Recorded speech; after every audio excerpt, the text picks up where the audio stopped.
Welcome back, everybody, to another episode of the Leadership Void podcast. I'm Enrique, my co-host Vince, and we have a special local visitor with us today, a guest that we know from various organizations here in Orlando and Oviedo.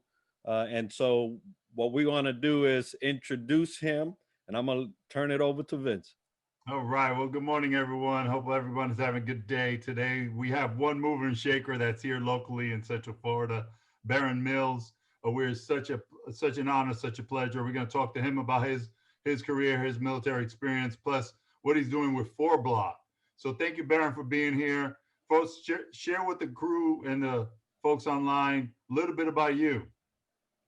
Yeah, so I'll try to make it quick as we talk about succinct things here because I can ramble for hours.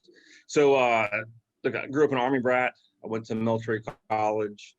I had no intentions of doing anything but going to the military. I'm definitely a product of Top Gun and stuff that got me, even though I had a lot of influence as grew up around military bases and stuff, that really sent me on that path. So ended up getting commissioned in the Marine Corps. Became infantry officer, spent 20 years in the Marines, and I landed my next to last job actually was here in Orlando. That's how I got to this area because there are not a lot of Marines here, but there are some. And then I retired just over 4 years ago in May of 2016. I did a year as a program manager supporting a Marine Corps contract. I learned a lot about what I like to do, what I don't like to do. I learned a lot about the issues that veterans have in the hiring process and so forth. And about 3 years ago, I decided to really immerse myself more in the community, particularly the veteran community, and find out what was going on. And that's why, I'm one of those individuals who I usually can see the bigger picture. I see a lot of connections or gaps, and I started seeing those, and that's how I thrust myself into all these different areas. And so when we talk about veteran advocates, there's people doing great things across all kinds of areas like, mental health issues, just your overall benefits, education, homelessness, and so forth. I focus on the military transition, veteran employment, and veteran entrepreneurship. That's where I think that's number one, where it fits me best, but also where I think we can make the biggest difference for our veterans is to give them proper purpose coming out of the military. And that'll help them avoid all these other issues that come up. And in turn, if they become successful outside the military, they'll give it back and they'll help support others as well. Yeah, that's a great and diverse background there, going from the military out into what we know that you do. And we see you here locally. We know you from the local area, and we are well aware of all the organizations you are impacting, have been part of, and are influencing.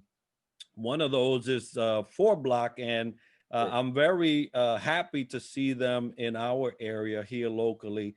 They're about to celebrate, if not already, 10 years of activity throughout the nation, and I really love what they do. So tell us a little bit about FourBlock. Yeah, so as you mentioned, FoueBlock turned 10 years old this year. And unfortunately, it's one of those many great resources out there I had no idea about when I was getting out of the military, 4 to 5 years ago, that time frame. So, but I learned about it 2017 or so, and I found out that Florida is one of the places they were establishing themselves, first Tampa and then Orlando.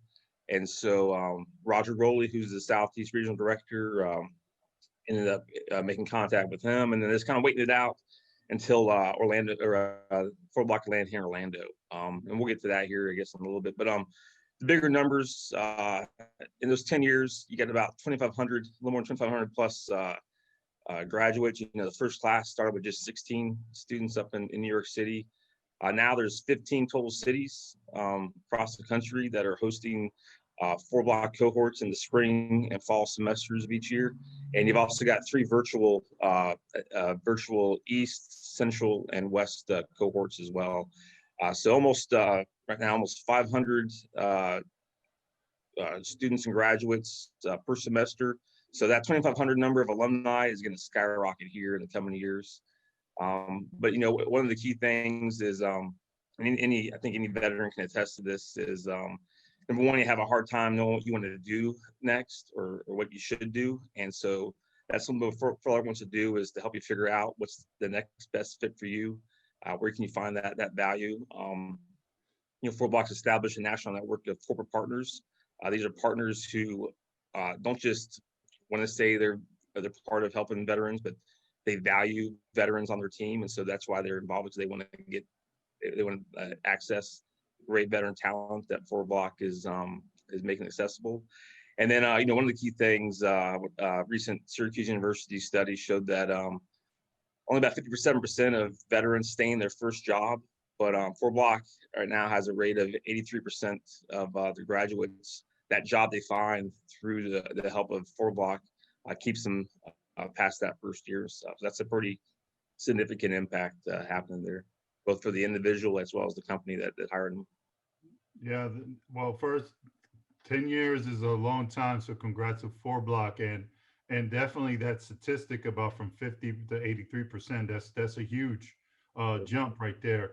So basically FourBlock, what I understand, is transforming the veteran in the transition process, right? So that's what FourBlock is all for. And can you share more about that, if I'm mistaken or correct, and how it's holding up and what they're currently doing in that transformation? Yeah, no, you're pretty much correct on that.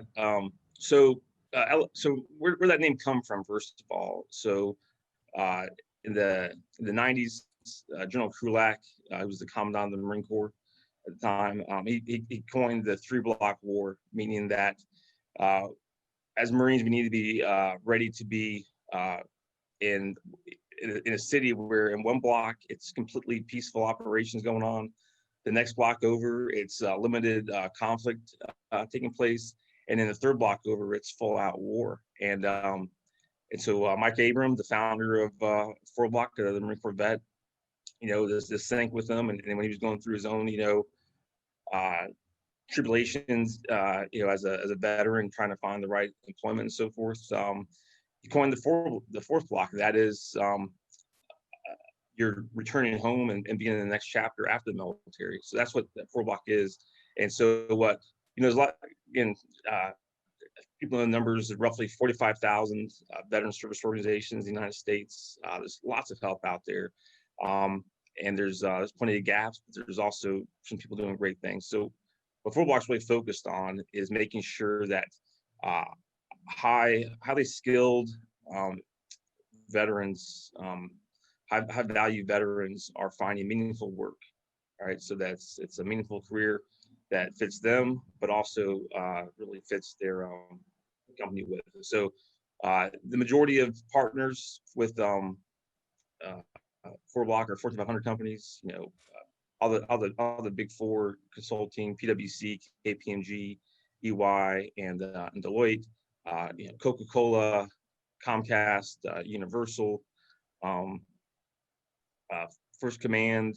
It's a pretty lengthy list and so forth. I'd have to go to some other sources to make sure you got them all and everything. But no, it's and so the main thing that this is done with is through something called the Career Readiness Program. There's an online class anybody can take to go on, and it'll help you go through some of these initial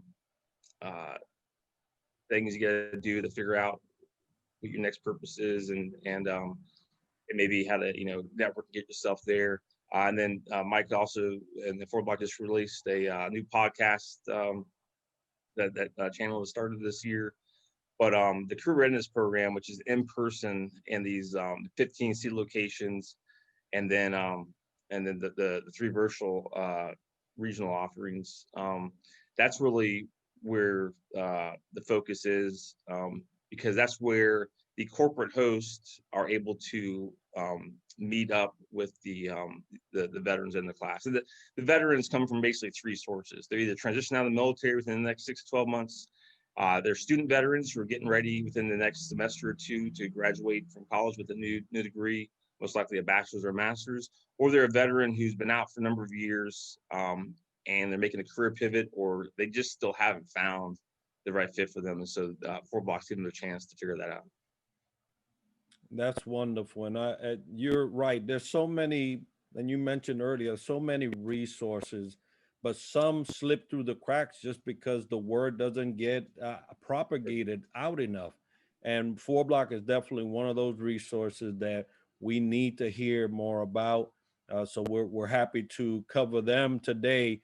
And so one of the things that we look for in information is where you guys are headed. So where is FourBlock headed in terms of, you know, the future? I don't know if I can answer that one because I'm just a lonely instructor here in Orlando. You know, I and I, you know, the COVID has brought opportunity as well as problems for everybody, and and I don't know. I think one of the great things that has happened, and it messed us up in the spring when we were doing. We started off the spring cohorts. Where everybody was meeting at the location of the corporate partners. So here in Orlando, we were at ADP, then we were at Amazon. We met with Loyal Source Government Services, and that ability to go to their office location, see what kind of life is like, meet other employees, primarily veteran employees there, makes a big difference. And then we shut down and just went to pure virtual, and we made the best of it. We from the start here for the fall cohort, we knew we were going virtual the whole time. And what's been great about that is, besides the fact that we learn our lessons from the spring and just do a better job of presenting the information now and in the right format, is you don't have to be in a particular city to take advantage of it. So you're not going to be usually associated with the cohort in Tampa or Orlando or Philadelphia or Seattle and so forth, unless you're there or want to go there. But in the spring, if you weren't in Orlando, you weren't going to get into the Orlando cohort. This fall, we've got one individual in Philadelphia who all he knows is that when he retires from the Army next summer, he plans to come to Orlando. I've got another one in DC, and I've got one lady getting ready to retire from the Air Force in the coming months. She's at a Homestead Air Force Base in South Florida right now. So the virtual offerings make a big difference, and we're looking forward to in 2021 to hopefully getting back to the in-person, but the virtual just provides such a unique opportunity that I expect the FourBlocks to still have that in some way. And it might exist purely in this, the regional offerings, or there might be some way we do a hybrid in the cities. I don't know yet. But I'm sure FourBlock would love to spread themselves to every state, every major city out there and stuff. It's a combination as always of funding. I mean, you have to have funding to sustain a nonprofit like this.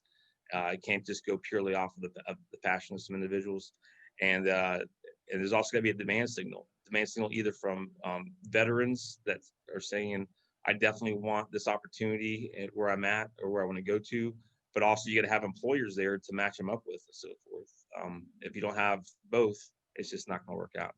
So I'll be happy to get you in touch with Mike Abrams too, to get him on here maybe sometime, because he can definitely give you the future looks like. But I think it's really bright. Again, I think you're looking at almost nearly 1,000 alumni a year that will be coming out now, with 15 locations plus 3 virtual regional cohorts, and just the fact that the word's finally getting out there more. And another really exciting thing that just got launched for this fall is something called FourBlock Connect. So it's basically it's an online platform that's purely inclusive to FourBlock. So for the launch here, it's just students, the instructors, and the staff, and the volunteer coaches that are on it. But as these weeks have been going past, they've been adding on the corporate partners now, as well as alumni. And in some ways it's like LinkedIn. You get a chance to connect with others that probably you're worth connecting to. But corporate partners are able to post job openings on there and other opportunities. Your cohort's able to meet on there. I mean, our sessions for the fall are loaded on there. So if you're one of our students, you just got to go on a FourBlock Connect, and you know exactly what the next class come up is and how to join us and so forth. It's one of those things that I think it's got some capabilities we haven't even realized yet, because once all of the 4,000 plus alumni and students and others users are on it, you're going to see new ways of using it popping up and new ideas and everything. It's as soon as I saw it, a couple months back, I was really impressed and excited about the opportunity it was going to bring. Well, Barron, I want to say, first kudos to you for being an instructor at FourBlock, and something you mentioned early on, you helped to bridge that gap for the veterans transitioning. Here is a manifestation of one thing you're doing. So speaking of bridging the gap, let's talk about the gap, but let's switch over to leadership void, which is a gap also. And let's Yeah. talk a little bit about your own professional development and your leadership skills. So first question is, what professional development areas do you work on to improve your capabilities as a leader? Yeah, I wish I could say I was doing something really, really hard on that right now. I feel like I've lost, just being very, very personal. I feel like I've lost the focus on myself here in the last year or so, as I've really just delved more into trying to connect some organizations together and make some things happen for Central Florida and Florida. But I'm one of those people that believes in lifelong learning, and you should never assume that you knew everything. Um, I always feel I'm very good at figuring things out, but I got to get the information from somewhere. But I, yeah, I mean, when I read the questions over that you're presenting, I was like, man, I don't know if I got any great answers for these today and so forth. I just think it's really important, and I didn't start doing it. So when I was in the military, all my development was completely focused on the military and combat and so forth. When I was reading books, they were all history books or biographies and so forth. I didn't do any reading, light reading, or fun reading outside of military and that kind of stuff. And as my retirement neared in 2016, that's when I started really finally reading other stuff that I should have been reading well beforehand. Things like books by Malcolm Gladwell and and books about entrepreneurs and so forth, and those kind of things really help get the wheels in my head going and thinking about some other ideas and ways I can apply myself. um,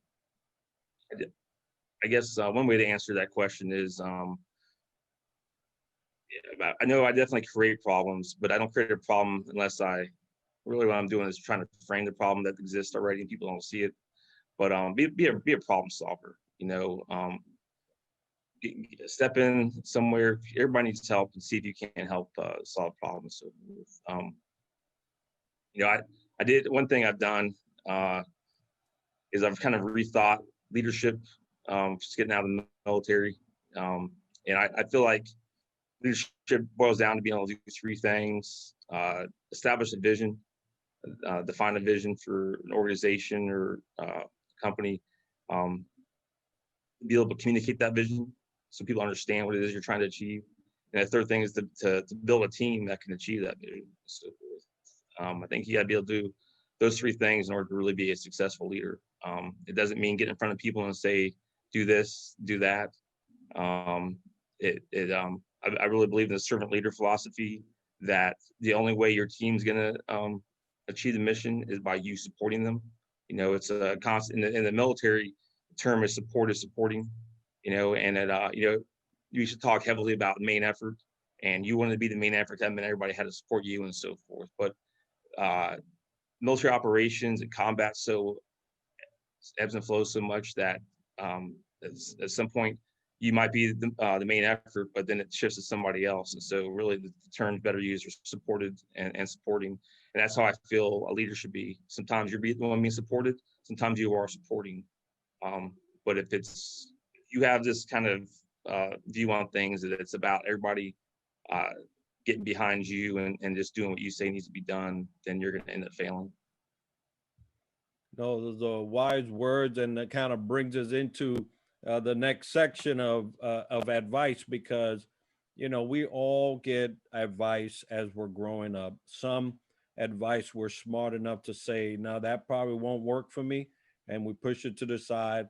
But there's definitely some advice that we say we need to really take this on, implement it, make it part of our life. So, what advice did you get as an emerging leader that you would like to share with those that are listening? Yeah, so I can't say there was never like one thing that was like, oh, that's it, like that's the ticket. But there were definitely some points in my career when I heard some things. I was like, and it just sunk in and stayed for a while. And one of those was as a lieutenant. We were on I was on my first deployment on a Navy ship doing a Marine Expedition Unit to the Mediterranean Sea, and we were sitting around with the company commander doing just doing some, typical professional military education. Really talking about, we started talking about problems in the Marine Corps and stuff, or problems in the military. And there's right any organization, problems are abundant. It's a matter of identifying them and finding a way to go about solving it. And one of the things that came out of discussion was because you can either accept the problems and want to face them, or you can kind of leave and let somebody else take care of the problems. And we were talking about these organizational institutional problems, and he said he'd been told, hey, you can stick around and help solve it, or you can leave. And so that kind of sunk in with me. It was, there's no point in me complaining much about what the Marine Corps is doing if I'm not going to be sticking around long enough to help solve it and stuff. So that's one of the things is don't complain about something unless you're willing to stick around and help solve it. If you just want to be, Debbie Downer, that kind of stuff, then we don't need you around unless, like, there's nothing wrong with being critical and giving sage advice and pointing out things. But don't do that unless you're willing to help, then step in and provide part of the solution to it. Another one, I had a really great commander I worked for a year midway through my career, and some different things was, I had gotten, I really had kind of probably, I stirred too much and stuff, like somebody would say, like I definitely had my own ideas about the way things should go in the military and so forth, but I always, basically did whatever I was told to do. And he said, it's good for a subordinate officer to tell a senior officer no sometimes. And that became very, very important and useful advice. And it's different also. If you say no to your commander, that's different than saying no to a senior officer who's in a completely different command that's you're working with and so forth. It doesn't mean you say no like to like shut them off. It means you say no that, hey, what you're asking for isn't possible right now, or you're asking for the wrong thing, or the case is. But like in order to be a successful team member, sometimes you got to point out that some things that somebody else is asking for aren't possible or can't happen without more coming from them. And then another thing that I got from him that was great was I walked into his office. He's getting off the phone with somebody, and I could tell it had been a heated discussion and so forth. And one of the comments was, he's like, look, I am who I am. Some people either love me or hate me, but that's not my choice. That's their choice. So I took that to heart to mean, hey, don't try to mold yourself to be what other people you think they want you to be. Just be yourself. And if they choose to love you and like you for that, great. If they don't, that's your choice. Like, you can't spend your time though trying to change how they think and view and so forth if you're being who you are. Right. So I'm hearing a lot of great different tips and advice there. If you want to work on the problem, don't just talk about it, but be the solution with the problem, right? And obviously, able to say no is it's so important, and especially to a senior leader. So that's great to hear. And lastly, what I'm hearing also is like, hey, I'm not here for you to like me. I'm here to get results. Bottom line, and don't mold yourself to the norm, which is great advice. Now, hearing all that and problems and areas of walls or blocks, what challenges did you face or you currently facing as a leader? My main problem is overextending myself. I mean, you guys know I'm involved in a lot of things, and being involved in a lot of stuff is great as far as informing me of what's going on and where some of the solutions and problems are.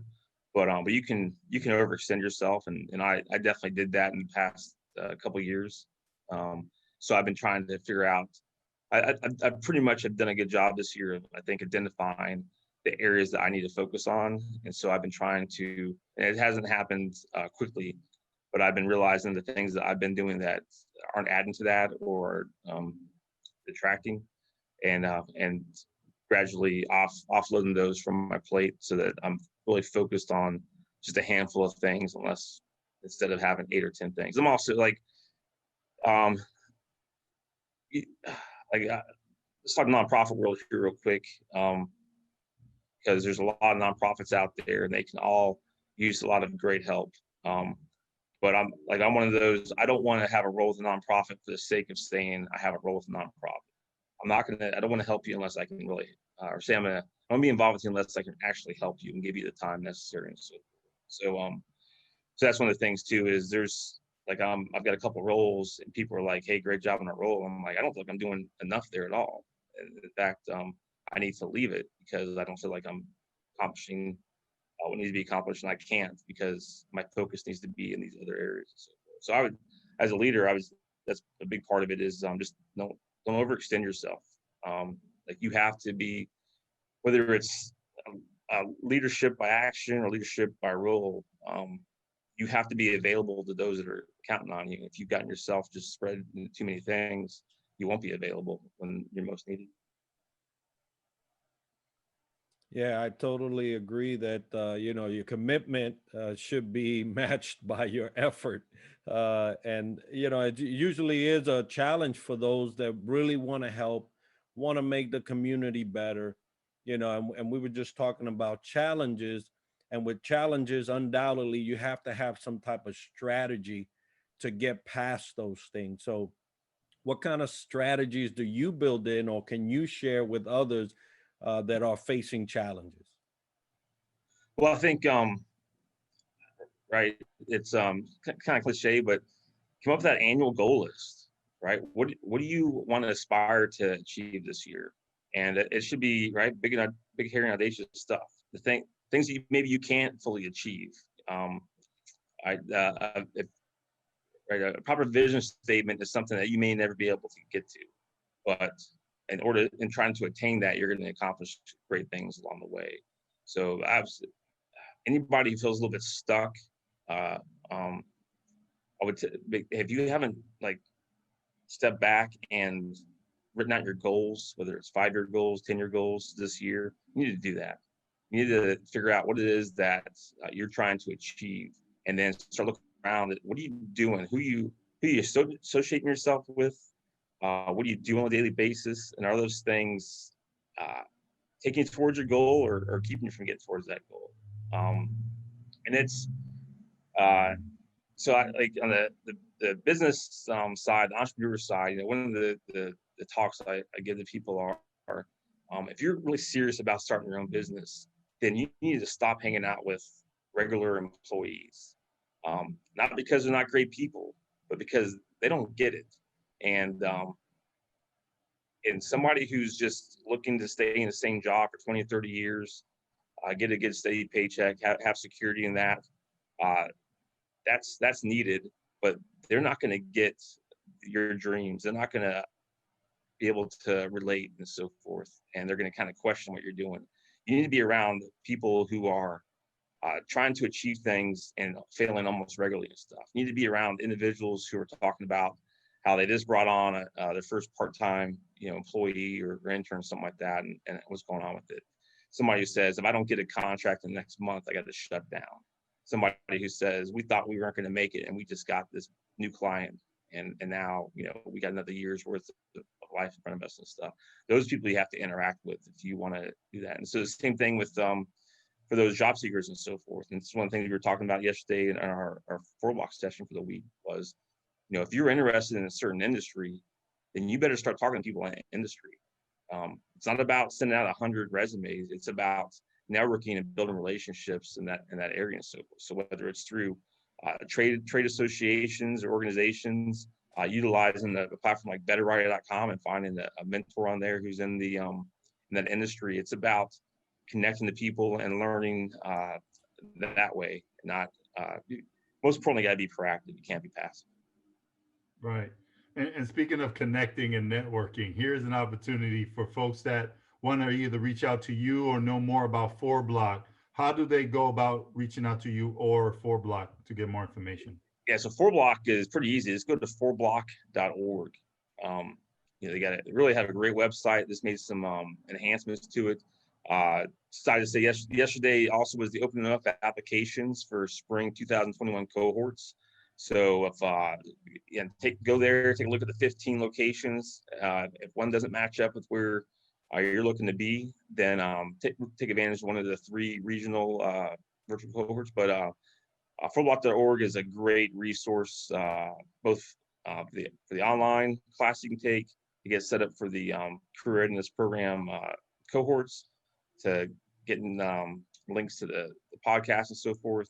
Go there. For me, LinkedIn's where I'm most active, although I gotta say in the last month or 2 I've been less active there than typical. I'll get back to being much more active, but just taking care of some other things that need my focus right now. But I'll give this tip toward myself and others.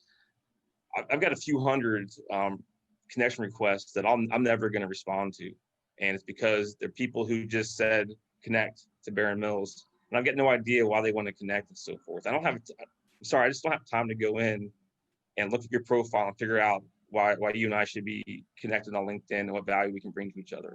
I need you to send me a message that says, hey, Barron, for this reason, I want to connect to you, or I think we should be connected.